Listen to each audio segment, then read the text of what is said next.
ජනිත් විපුලගෙන පැතුමා එතුමාට අපි ස්තුතිය ගෞරවය ප්‍රශංසාව පළ කරනවා මේ ජනහව සදාද සහභාගී වීම පිළිබඳව. ඉතින්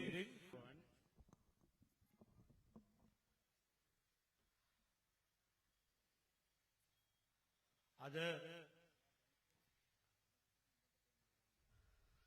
මෙම පළාත් පාලන මැතිවරණ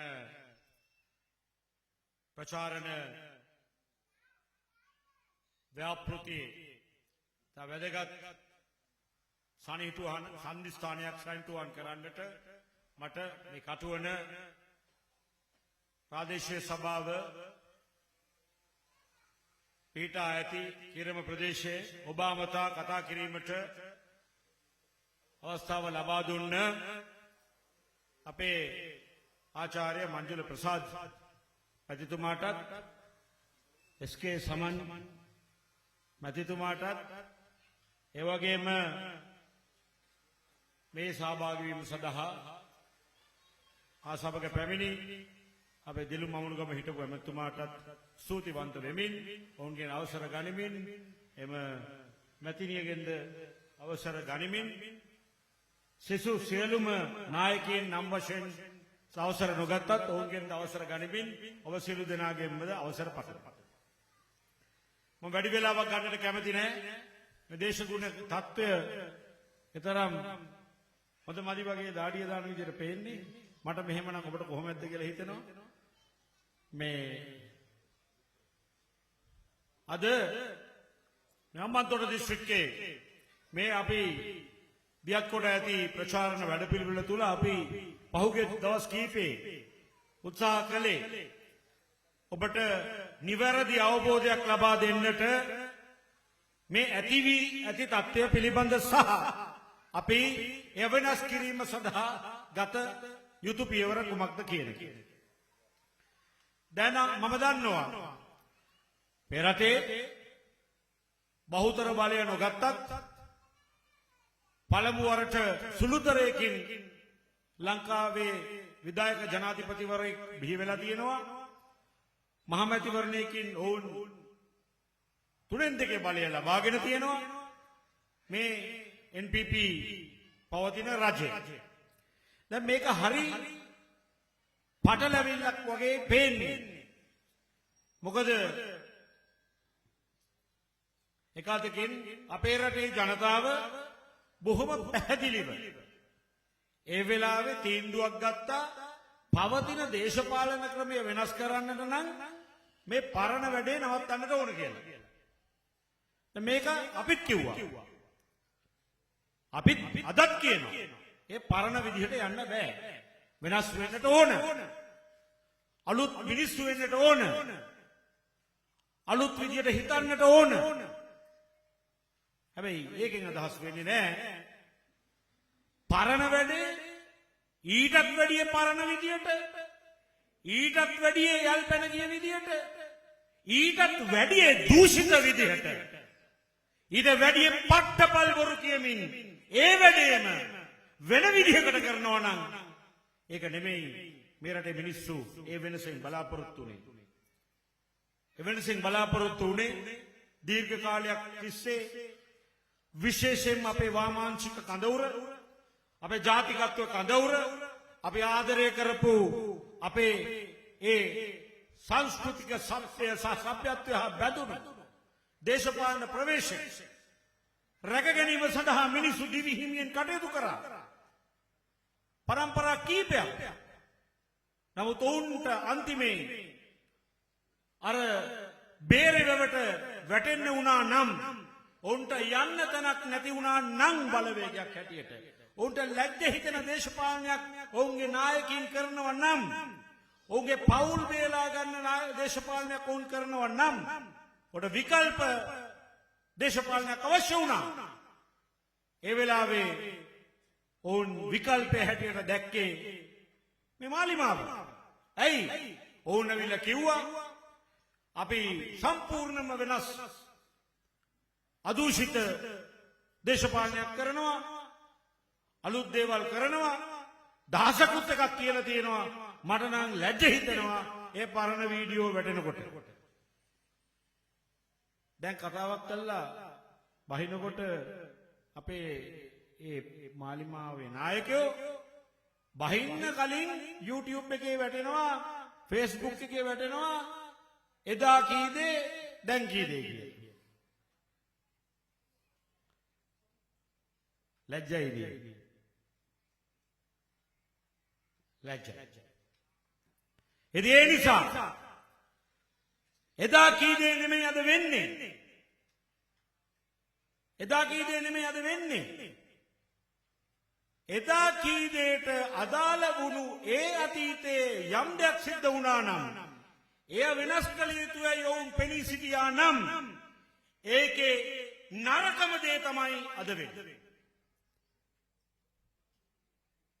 ජනිත් ගියා. මගේ මිත්‍රයා. ජනිත් දන්නවා. අපි ඒකට දේශපාලනය කරා. විශේෂයෙන්ම පන්ති පහේ දේශපාලනය. සමාජවාද දේශපාලනය. අපේ සරසවි දේශපාලනය. අපි ජනතා විමුක්ති පෙරමුණට ආකර්ෂණය වුණේ ඇයි? ඔවුන් මේ ධනපති ක්‍රමය නිර්ධන පන්තිය වෙනුවෙන් විවේචනය කරා. ධනපතිය බංග වේවා කිව්වා. ජේ.ආර් මරමු කිව්වා. අපි ඒකට ආකර්ෂණය වුණා. අපිත් ගියා. අපි හිතුවා මේ ධනපතිය තමයි ප්‍රශ්නේ කියලා. මේ ධනපති ක්‍රමය තමයි ප්‍රශ්නේ කියලා. ඔව් අපි ගියා. අපේ සමහර සහෝදරවරු ඒ දිගටම විශ්වාස කරපු නිසා ඔවුන්ගේ ජීවිතයක් නැති වුණා. ඉන්දියාවේ ව්‍යාප්තවාදය කිව්වා. ඉන්දියාව අපි අල්ලන්න යනවා කිව්වා. බොම්බයි ලුණු කිරපු පොඩි කොල්ලටත් වෙඩි තියලා මැරුවා. ඉන්දියාවෙන් ආපු බේත් කියපු දොස්තර ටික මැරුවා. ඔව් අපි ඒක විශ්වාස කරා. දැන් මොකද වෙලා තියෙන්නේ? ඒකේ සම්පූර්ණ අනිත් පැත්ත සිද්ධ වෙනවා. මට බොහොම කනගාටුයි. අර වෘත්තීය සමිති ගුරු වෘත්තීය සමිතියේ ඇමති කවුද?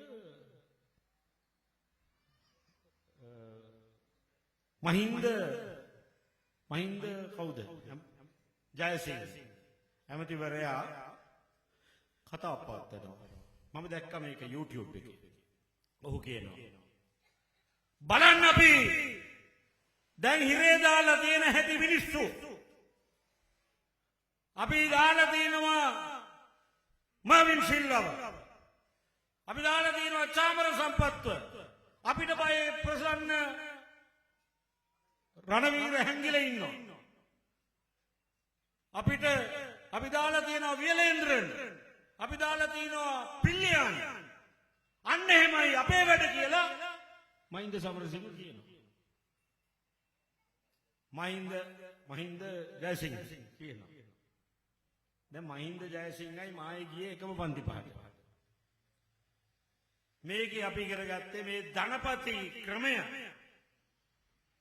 මෙහෙ වෙන්නේ ධනපති අධිකරණය සහ ධනපති පොලිසිය තමයි නිර්ධන පාන්තික පාගල දාන්නේ. නිර්ධන පන්තියට අසාධාරණය කරන්නේ. නිර්ධන පන්තිය පාදගෙන ඉන්නේ මෙන්න මේ ධනපති පොලිස් කාර්යාගේ සපත්තුවෙන් කියලා අපිට ඉගැන්නුවා. අද මේ නිර්ධන පන්තියේ ඒ වෘත්තීය සමිති නායකයා පාරම්බාන්නේ කවුරු කූඩුවට දාලාද? බදුල්ලේ කෝච්චියේ වඩේ විකුණපු ඉස්කෝලේ පන්තිය පහටවත් ගියේ නැහැ කියපු තමන්ම කියපු චාමර සම්පත් අතුලට දාලාද? හරි අධ්‍යාපනයක් නැති දුෂ්කර පරිසරයක ජීවත් වුණු රණවීර හැංගිලා ඉන්න එක ගැනද?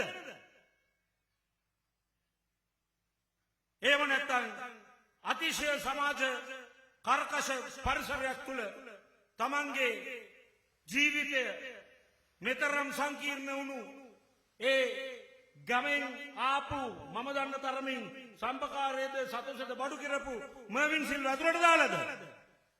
මම කියන්නේ මේක තමයි මේගොල්ලගේ දෙපිඩි දේශපාලනය. දාන්න ඇතුළට ඒගොල්ලගේ න්‍යායාචාර්ය ඒගොල්ලගේ හාමු මහත්තයා රනිල් වික්‍රමසිංහ එක පැයකට දාලා පෙන්නන්න පුළුවන් එක පැයකට මේ හාමු මාත්‍යගේ මේ නාටකම් දේශපාලනය තමයි අද අනුර කුමාර එයාගේ කොළපාට පොත දම්පාටෙන් ගහලා අද මේ මිනිස්සුන්ට කොකා පෙන්නන්නේ. ඔය ගහපු කිවිසුම් ඔක්කොම රනිල් වික්‍රමසිංහට ගහගන්න බැරිව හිටපු ඒ කිවිසුම් ටිකක් ගහලා දුන්නා. රනිල් වික්‍රමසිංහ මහත්තයා ගිහිල්ලා මානායක ආමතුරුන්ගේ ඉල්ලුවා දළදා ප්‍රදර්ශනය තියන්නේ. ඒ රනිල් වික්‍රමසිංහ මහත්තයා තමයි කිව්වේ අනුරාවට පස්සේ ගිහිල්ලා ඉල්ලගනින් කියලා. දැන් හොඳ කාලේ ඡන්දෙකුත් තියෙනවා හොඳයි වැඩේ කියලා. මේ දේශපාලන විකෘතිය ඔබ සියලු දෙනාට පැටලිලා ඇති. ඇයි දෙයියනේ බණින විදියට රනිල්ට මුන් කොච්චර හතුරුවක් නැතිද කියලා. මම වගකීමෙන් කියන්නේ මේ දෙන්නම ඉන්නේ එකට. මේ දෙන්නම ඉන්නේ එකට දේශපාලනය කරන්න එකට. මට වැඩක් නෑ අවලාද දේශපාලනය. මට නැත්තම් නම් වශයෙන් කියන්න පුළුවන් මේගොල්ලෝ දේශපාලනය කරන්නේ කොහොමද කියලා. මේ වාමාංශික දේශපාලනය ගැන විශ්වාසයක් තියෙන මිනිස්සු නිකන් දම්පාට දැක්කා කියලා රැවටෙන්නට එපා කියලා අපිට කියන්න තියෙන්නේ.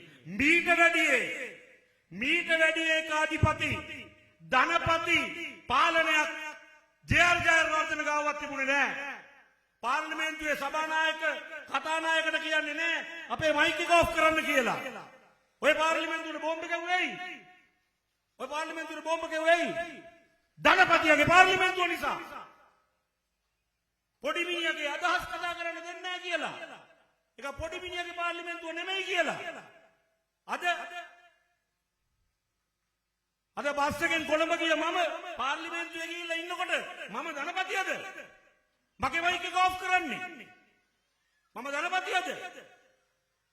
මේ තත්ත්වයට අද පත් වෙලා තියෙනවා පාර්ලිමේන්තුව. මේ තත්ත්වයට ඔය කියන කතා අනුව නම් ඔය කියන කතා ඇත්ත නම් ඔවුන් අධිකරණය මෙහෙවනවා. පොලිසිය මෙහෙවනවා. තමන්ගේ පටු දේශපාලන ව්‍යාපෘතියක් සඳහා මේ දේශපාලන ව්‍යාපෘතියේ පටුකම ඔබට බලපාන්නේ ඔබ තවදුරටත් හෙට දවසේ දුප්පත් වෙනවා අසරණ වෙනවා මේ රටේ ආරක්ෂාව සම්පූර්ණයෙන් දැනටම නැති වෙලා තියෙනවා.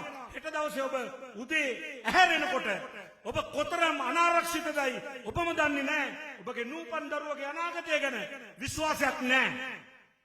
ඒකයි ප්‍රශ්නේ. ඒකයි මේ පටු තුට්ටු දෙකේ දේශපාලනේ ප්‍රශ්නේ. මේගොල්ලෝ මෙහෙවන්නේ වෙන බලවේග. මේගොල්ලන්ට කියලා තමන්ගේම දර්ශනයක් තමන්ගේම මිනිස්සු වෙනුවෙන් මේ අහිංසක ගමේ මිනිස්සු වෙනුවෙන් මේ දුප්පත් මිනිස්සු වෙනුවෙන් මොකද්ද කරන්නේ? දැන් අයවැය මොකද්ද කරලා තියෙන්නේ? ට්‍රිලියන වචනේ ට්‍රිලියන වක්‍රබදු 3.4ක් ඔබෙන් අය කරන්නට නියමිතයි මේ මුදල් වර්ෂය ඇතුළතදී.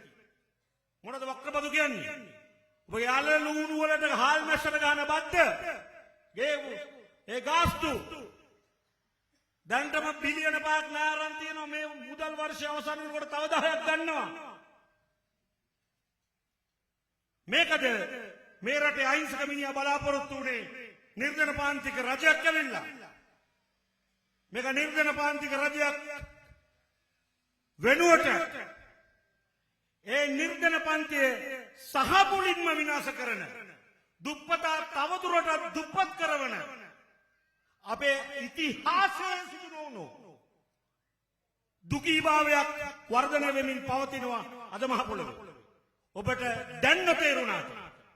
තව මාස කිහිපයක් ඇතුළත ඔබට තේරෙනවා ඔබගේ ජීවන වියදම මෙතනිනුත් ඉහළට යනවා, වැඩි වෙනවා. ඔබගේ ජීවිතය තවත් අසතුටු වෙනවා. එනිසා මේ දකුණේ ජනතාව, විරෝධාර ජනතාව අපි හැමදාම හරි දේ වෙනුවෙන් සටන් කරා. අපි කවදාකවත් පක්කිලිකම් කරේ නැහැ. අපි පරණ ආණ්ඩුවලට උදව් කරේ. ඒ ආණ්ඩුවලින් යම් සාධනීය දෙයක් බලාපොරොත්තු වෙන්නේ.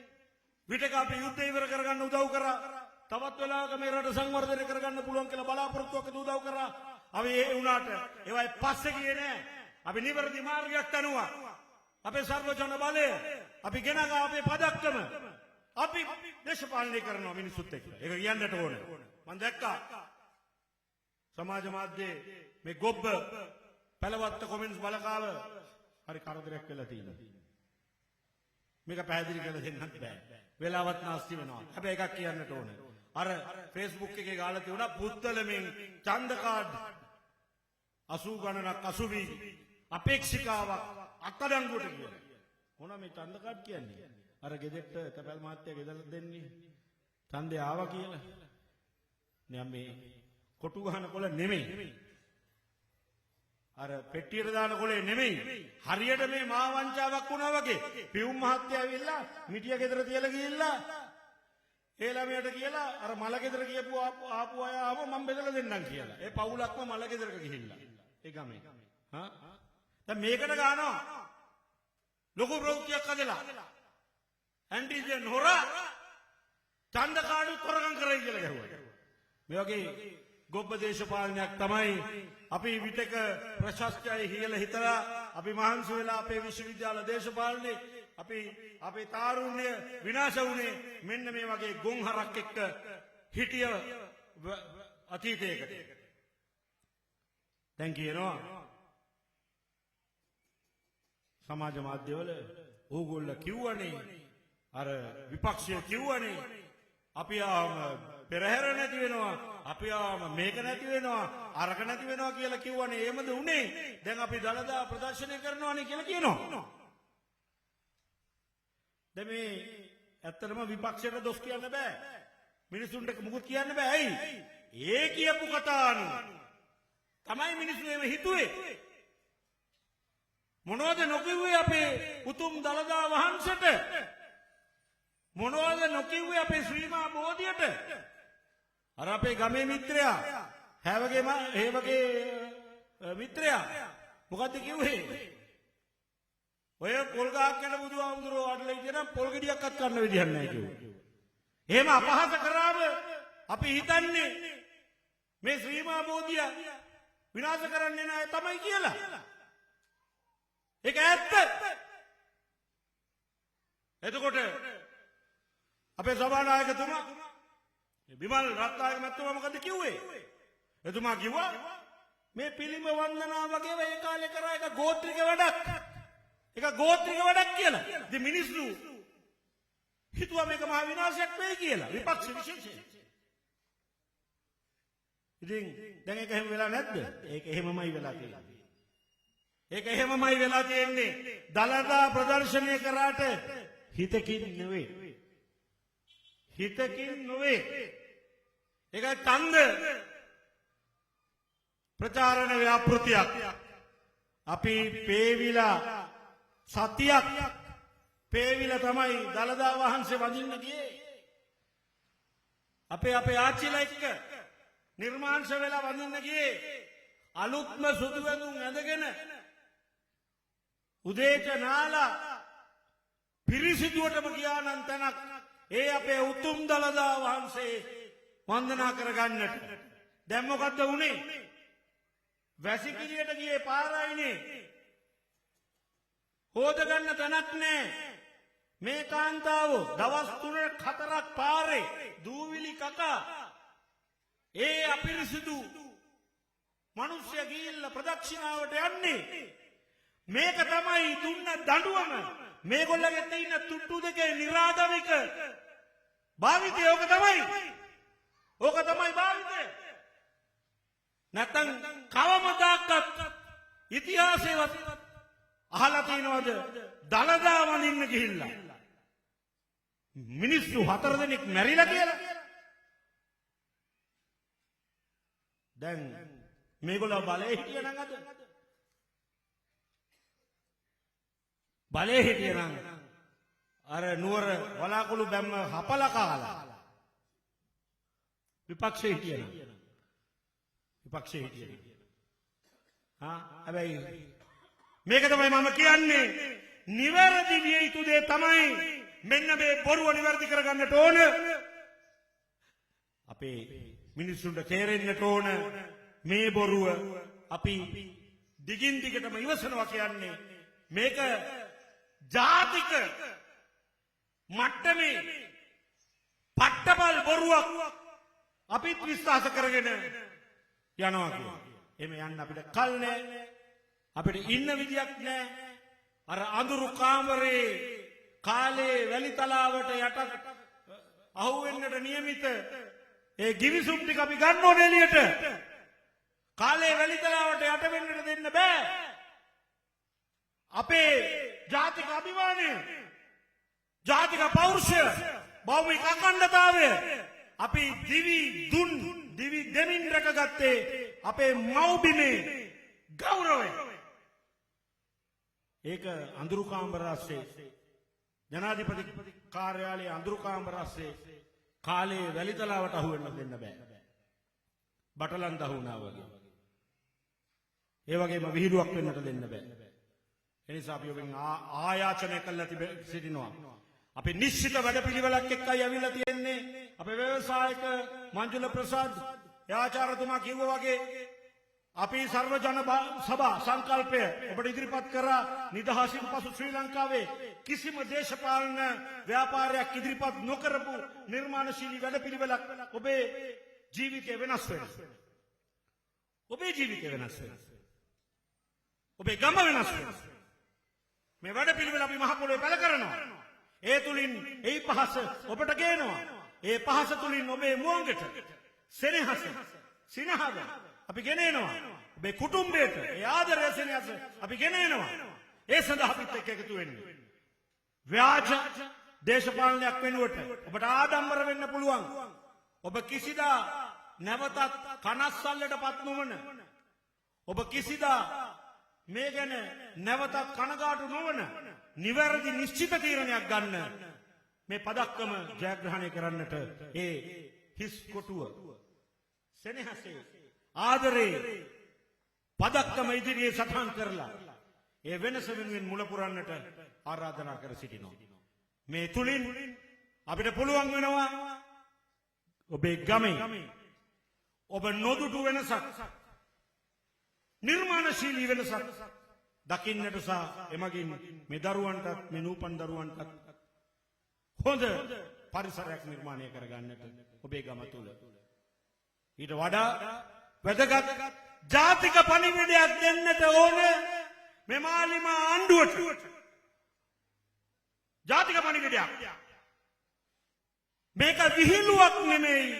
විහිළු කර කර ඉන්න ඕන බොරුවක් කියලා, ඕන විදියට කියලා ජනතාව රවට්ටුවට ජනතාව ඉවසන්නේ නැහැ කියලා පණිවිඩයක් දෙන්න මෙවර මේ සෙනෙහසේ පදක්කම ඉදිරියේ ඔබේ කදිරය ලකුණු කර මේ පදක්කම ජයග්‍රහණය කරවන්නට කටයුතු කරන මෙන් ඔබේ නිල්ලා සිටිනවා. පදක්කමට ජය වේවා. අපේ මව්බිමට ජය වේවා. සර්ව ජන බලයට ජය වේවා. ඔබ සියලු දෙනාටම ජය වේවා. දරුවන් සරණයි.